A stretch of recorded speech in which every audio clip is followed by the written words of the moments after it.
Senator Cortez Masto. Thank you. Mr. Greer, congratulations on your nomination. Welcome to your family. Your son has been very patient, your whole family, I see.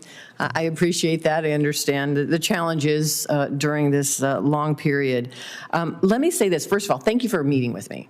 I so appreciate the conversation. I want to talk about a topic that seems to get lost sometimes when we talk about trade and tariffs, and this topic is so important to Nevada, but also to the United States, which is tourism. It's the single largest export for the United States, and in my state, as you well know, from Nevada, from Reno to Las Vegas, and all parts in between, we are reliant on a strong and vibrant international tourism economy. The U.S. Travel Association has warned that 25% across-the-board tariffs on Canada will result in fewer Canadians visiting America, causing $2.1 billion in lost spending and 4,000 jobs lost. Tariffs on Mexico are likely to have a similar impact. So my first question to you is, do you view tourism as an important industry, and do you agree that trade wars with neighboring countries are likely to harm tourism? Senator, thank you. Thank you for your kind words, and I also appreciated our meeting in your office, which I thought was insightful. With respect to tourism, 100%, this is an important export for the United States, and this is why we have, tourism promotion agencies at states and other things like that. It's critical, and I know particularly for your state. With respect to tariffs on neighboring countries, I think the chairman said it very well in his opening when we talked about the action that the president is talking about is about fentanyl, where we don't want another single fentanyl death. A kilogram of fentanyl can kill 50,000 people by some calculations, and we can't have that, and we need to come to an agreement on that. And luckily, Mexico and Canada, from the outside looking in, it appears they've come to do that. Obviously, where a tariff is concerned, I naturally have equities. The Finance Committee naturally has equities, so I would want to be involved and come brief the committee on those issues when they come to a front, because I know it's important to you. I know it's important to your state. Well, let me just talk about the practical impacts here, because various administration officials, including Secretary Vicente, when he testified before this committee, stated that broad tariffs will cause the currency to appreciate. And let me just say, as it appreciates, it makes it more expensive to travel to the United States. That has an impact on travel and tourism. And so I'm hoping that you're taking that into consideration. Listen, I don't know anybody in this room or any of my colleagues that doesn't want to fight the war on fentanyl. It's impacting all of our communities.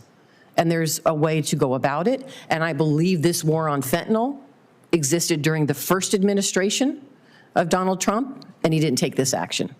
So there's a way to be smart about that is not also continuing to harm our communities with job loss and billions of dollars of income coming in the travel community. And let me just, I know the administration has put a 30-day pause on the negotiations with Canada and Mexico, but let me just tell you about the practical impacts of that pause.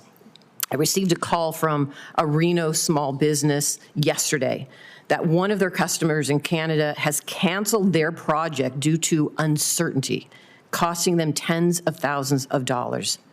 These are threats that are real. They're impacting our small businesses. There's uncertainty. And so my question to you is, what do I say to my businesses? How do I ensure them that workers aren't going to be collateral damages? These businesses, small businesses, are not going to be collateral damages when we're engaging in this type of trade war. What should I say to this small business? Well, the first thing I would say is that they can, for one thing, they can come talk to us at the Office of the U.S. Trade Representative, and we want to hear from people who feel affected by this. That's very important to have that kind of feedback. I would also say that if you look at the first Trump administration, where the president had a very robust use of tariffs and other trade measures and trade negotiations and agreements to create an economy that resulted in real median household income going up by $7,000 in 3 years. It was historic. And so the president knows how to shepherd the economy. He knows how to balance these things. And I think that we need to stay the course when it comes to fentanyl, when it comes to redoing trade policy, so we can all grow together. I just have to tell them, you're just going to be, unfortunately, a victim of the trade war suck it up. It's better for the country. It's better for everyone else. So that's the answer to them. I don't think so. And listen, you're a reasonable man, and we had a great conversation. There's a lot that is being impacted, from our home builders to critical minerals that are essential for this community, to titanium sponge that is important for our national security that we don't actually get here in the United States anymore. There's a lot of impact here, and I'm looking forward to working with you. But there's got to be common sense, and there's got to be answers for so many businesses that are actually being, unfortunately, victims of this trade war. And if the answer to them is then, well, you have to be a victim, we'll shut your doors, and we just have to suck it up for the greater good, I'm not sure that's an answer I want to carry back to them. But I look forward to working with you. Thank you, Senator. Thank you. Senator Lane.